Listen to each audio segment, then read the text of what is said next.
Doncs jo soc figurinista, dissenyadora de vestuari i també faig de tècnic de vestuari, de sastressa.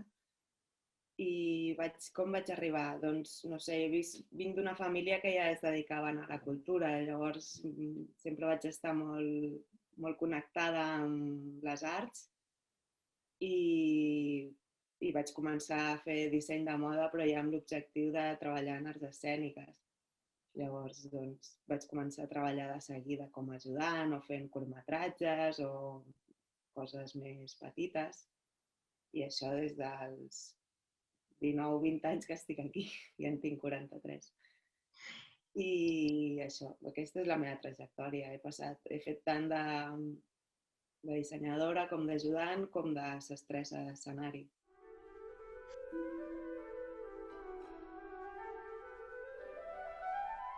La figurinista és la dissenyadora de vestuari i junt amb l'escenògraf, el dissenyador de llums, dissenyador de so, formem part de l'equip artístic d'un projecte. Normalment doncs, es treballa amb el director i en equip per decidir quina serà l'estètica de l'espectacle.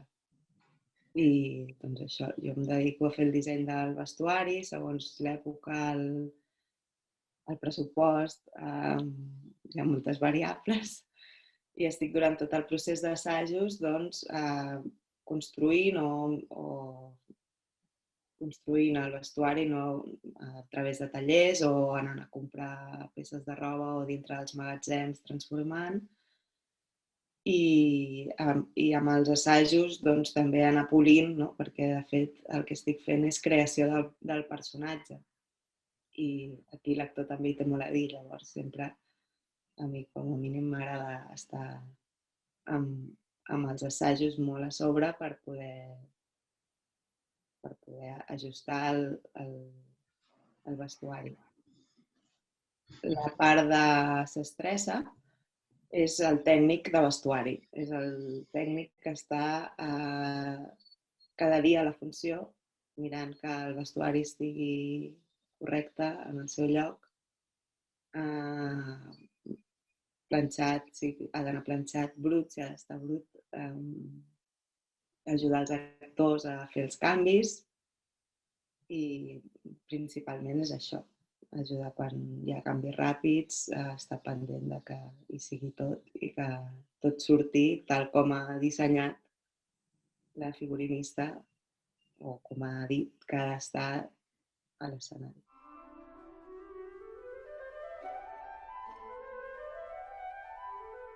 Doncs jo en aquells moments estava treballant al Teatre Nacional com a sastressa i havíem d'estrenar una obra el dia 13, crec, 12 o 13, i ja ens van dir que no estrenàvem i que ens quedàvem primer doncs, al teatre treballant, però sense públic, sense assajos. I bé, ja van tancar el teatre i ens van enviar tots cap a casa i ja està. I es va acabar, sí que van mantenir el contracte que teníem vigent i es va acabar el contracte i ja està. I llavors, clar, jo després d'això doncs tampoc tenia res assegurat ni tancat, ni cap projecte confirmat per ningú. Llavors va ser això, el buit total.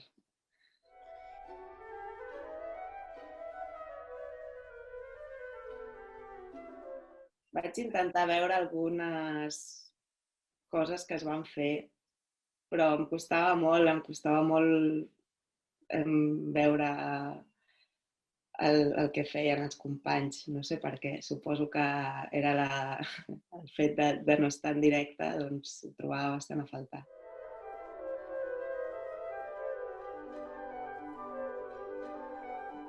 Jo crec que li hauríem de dir una altra cosa. Sí, perquè és un acte col·lectiu, el teatre. I ja es nota la diferència quan estàs assajant i fas l'obra sense públic i llavors el dia que ve el públic ja hi ha una diferència brutal, que és que l'experiència és una altra. llavors tu sol a casa teva veient una pantalla hi ha coses que no tenen sentit. A part que al teatre no hi ha un sol punt de vista, no? Cada espectador té el seu perquè no poden estar tots a la mateixa butaca. Llavors, només això ja ho fa diferent. En canvi, si hi ha una càmera ja només hi ha un punt de vista.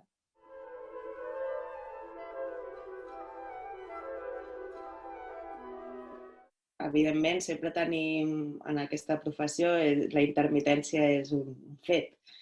I llavors sempre tens un període, un temps que pel que sigui no treballes massa i després ve una temporada que treballes molt i a vegades no saps què faràs, a vegades ho saps amb molta antelació. I en aquest cas jo no sabia massa res. Durant la pandèmia sí que em va trucar un director perquè tenia un projecte però per estrenar març del 2021. O sigui que això en principi encara es manté i suposadament començarem a assajar al gener, però vull dir que realment no tenia res en ferm.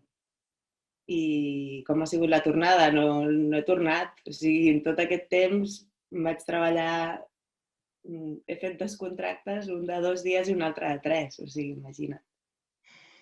I això és el que he fet en 7 mesos o 8 ja. Sí. Després que una obra que es va fer fa 2 anys s'ha reprogramat i llavors sí que he estat en relació amb ells, però no com una feina, sinó com una revisió d'una feina que ja havíem fet. I ara també una altra obra que es va fer fa un any es torna a fer en principi la setmana que ve, però això estic una mica fent revisió del que ja estava fet, però no com un projecte nou ni com una feina.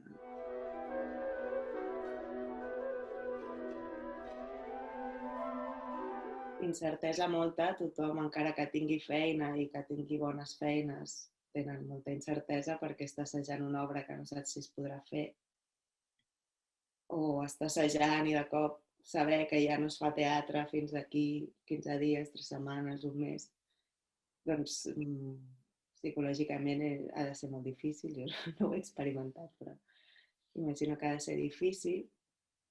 I sí, hi ha molta més gent com jo, i tant. Sí. Molta gent que ara viu de fer mascaretes o d'altres feines que no tenen res a veure. Sí, i els ànims. Home, no provoca gaire esperança perquè al nostre sector sempre hi ha hagut força misèria i un fet així, tan inesperat i tan global, aporta encara més incertesa. Vull dir que no, els ànims no són bons, jo crec.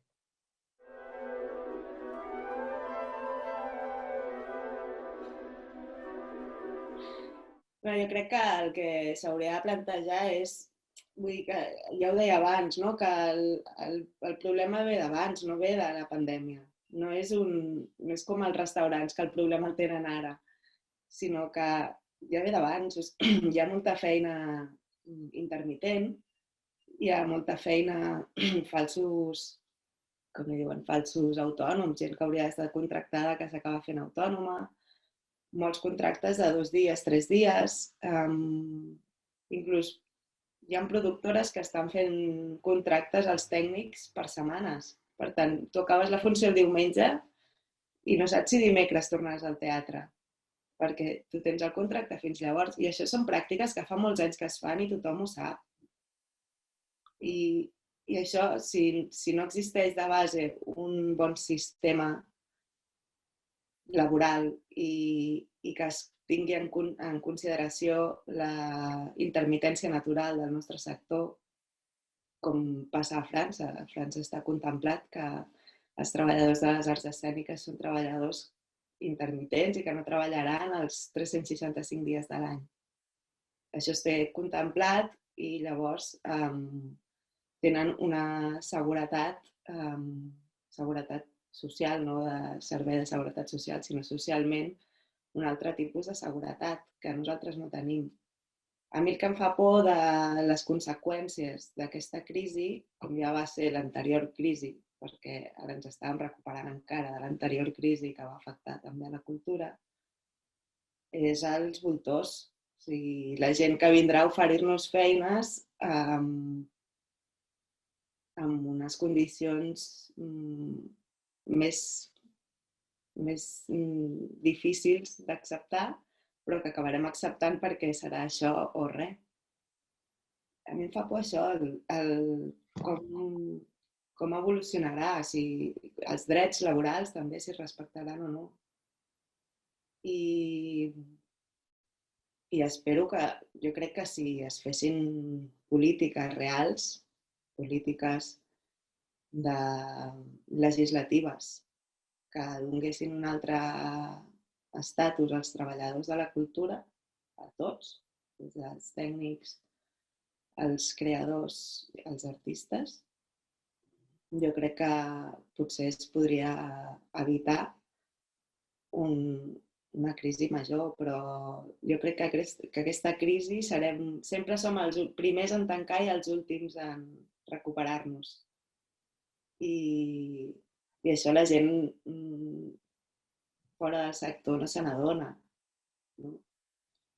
Els músics, no sé, tothom, és que tothom viu amb, no sé, des de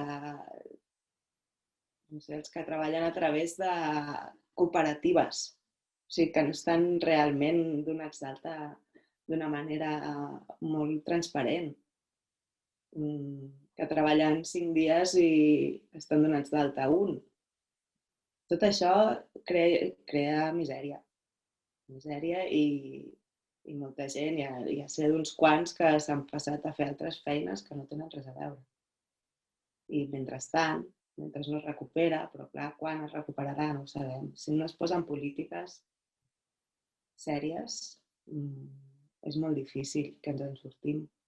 Ens en sortirem perquè sempre hi haurà gent disposada a fer teatre i amb ganes de moure coses, perquè és el que ens mou, no ens mou ni els diners, ni l'estabilitat, ni fer-nos rics. Ens mou doncs, les ganes d'expressar, de pertànyer a un fet artístic, però en quines condicions? No sé, jo tinc una mica la sensació que serà un hobby al final. Serà un hobby. Espero que no.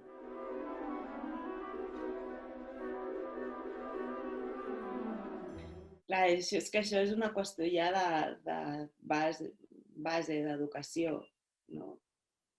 Des de l'escola, des dels barris.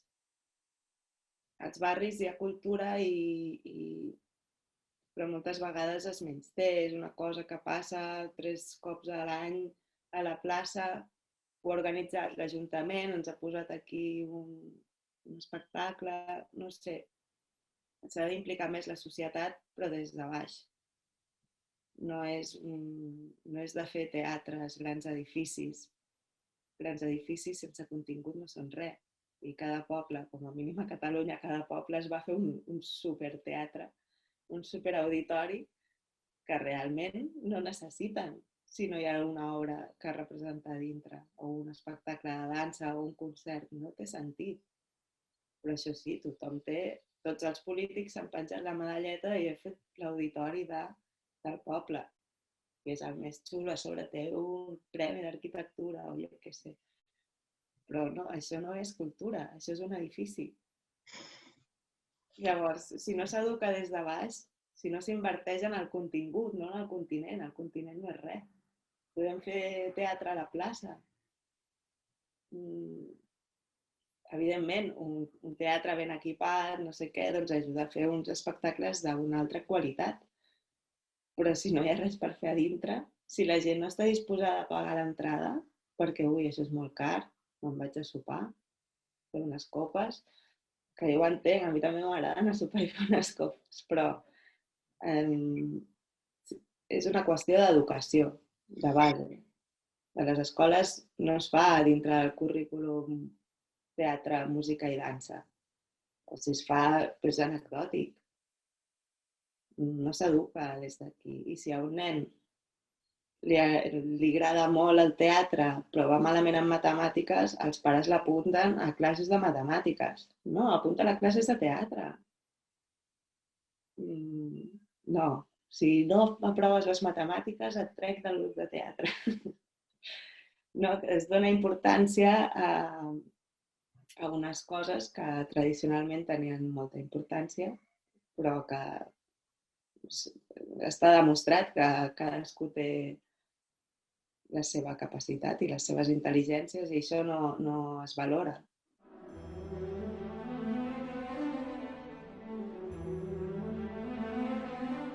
Sí, no? El públic té ganes de tornar. S'ha demostrat els pocs mesos que s'ha obert amb unes condicions estranyes perquè havies d'estar fent cua d'una manera molt estranya, et deien en quin ordre havies d'entrar a la sala i en quin ordre havies de sortir. I tot era una mica distòpic, però estan les sales plenes, els pocs mesos que s'han obert.